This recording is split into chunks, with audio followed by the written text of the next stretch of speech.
Bonjour à toutes, bonjour à tous, bienvenue dans cette chronique cinéma et encore une fois nous sommes déjà sur cette nouvelle saison et nous sommes déjà à la 5e émission de cette saison en cours. Donc bien sûr nous allons parler de cinéma, de sorties cinéma au ciné et à la télé. Je dois dire que cette semaine j'ai eu un petit peu de soucis pour faire mes choix tant les films sont bons cette semaine.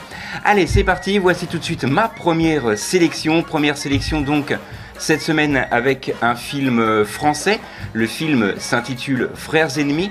Pourquoi ce titre ? Tout simplement parce que ce film nous raconte l'histoire de deux hommes, Manuel et Driss, qui ont grandi dans la même banlieue, dans le même quartier. L'un est devenu flic, l'autre trafiquant de drogue. Mais lorsque le flic est promu au stup, son retour va mettre la vie de Driss justement en danger.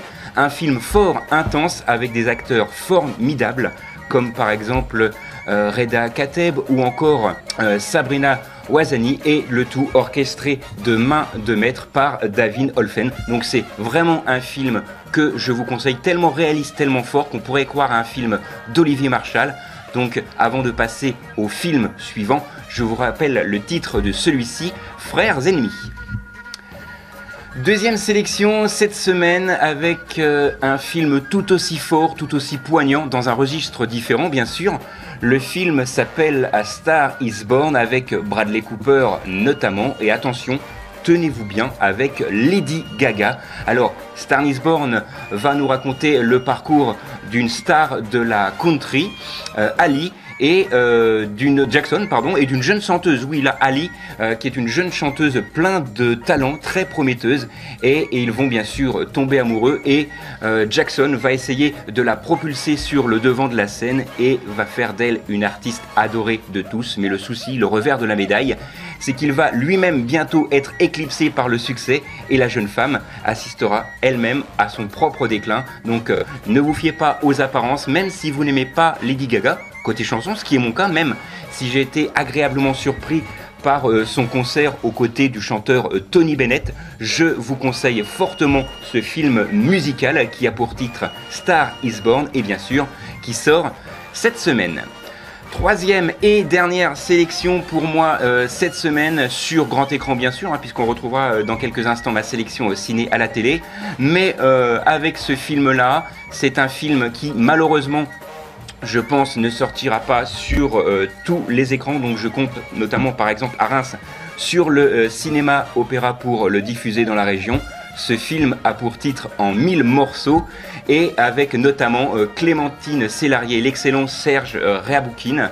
Encore une fois un film poignant tiré d'une histoire qui pourrait être vraie. Une mère qui 25 ans après l'assassinat de son fils donne rendez-vous au meurtrier de celui-ci sorti de prison. Pourquoi ? Pour une rencontre, pour essayer de comprendre, pour se venger. Vous le saurez en allant voir ce film avec donc Clémentine Célarier, une Clémentine Célarier extraordinairement crédible et touchante dans le rôle d'une mère brisée après la mort de son fils. Ce film est un peu un huis clos, et je vous rappelle le titre de celui-ci, En 1000 morceaux.